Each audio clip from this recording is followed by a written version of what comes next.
lang po 10 bilyong piso, kundi mahigit 100 na bilyong piso. Ganyan daw kalaking pera ang napunta sa mga questionabling NGO mula pa rin sa pork barrel ng Kongreso, gayon din sa Malampaya Gas Fund. Batay po sa investigasyon ng NBI. Hawak na ng Interagency Anti-Graft Coordinating Council ang mga dokumento para sa mas malalimang pagsisiyasat dito. At saksi si Lia Manyalak del Castillo. Walisin! Hoy! Makiba ka! Wag na baboy! Sa sigaw man o pag-iingay, I am for the people. pati sa pagtangis ng ilan, kahit pa nga sa masayang kantahan. Tawagan ng money! Ay naku, ay huli! Adik sa pera, naman sa kwarta.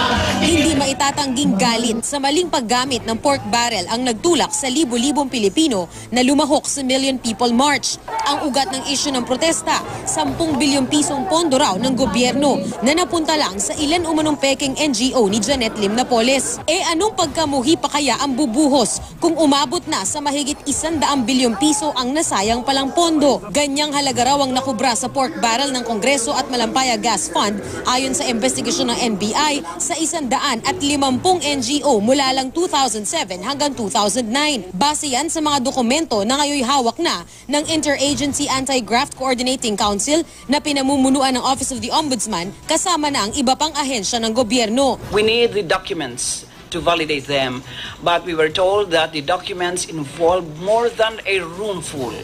So we'll have to strategize how we will approach the case. We cannot consider filing a case based on that report alone because it's not evidence. 76 na mayor na mga lugar na napuntahan umano ng pondo ang ipatatawag sa investigasyon. Unang-una, nakakagulat yung laki, no? Yung bilyon-bilyon na pinag-uusapan dito. No? Mangalap talaga ng ebidensya para talagang airtight yung kaso na may sasampa namin kung sino man ang tatamaan. Pero sa ngayon, ang tanging hinahabol pa lang ay si Janet Lim Napoles at kapatid na si Reynald Jojo Lim. Wala kaming info na sinasabi na nakalabas na si Mrs. Napoles and the brother.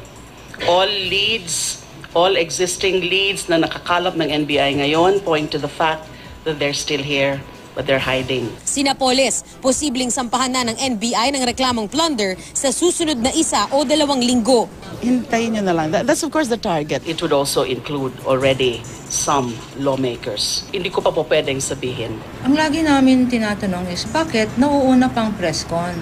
Is this investigation in aid of press conference? The scam here is blaming on a Mrs. Napoles the sins of this country, blaming the sins of the senators and the congressman and perhaps even the palace. Ipapatawag ba ng Interagency Anti-Graft Coordinating Council ang mga mambabatas na nasasangkot sa anomalya? The fact-finding investigators are not compelled or are not obliged to summon the would-be respondents. Sasagutin sila to have their day in court, as mentioned by the Honorable Ombudsman, is during the preliminary investigation. Naungkat naman sa ulat ng pahayagang The Philippine Star ang pagiging ninang ni Napoles sa kasal ni dating Valenzuela Councilor Shalani Soledad at Pasig Representative Roman Romulo. Ayon kay Romulo, wala silang ibang ugnayan kay Napoles na nakilala lang daw ni Shalani sa ilang event sa entertainment industry.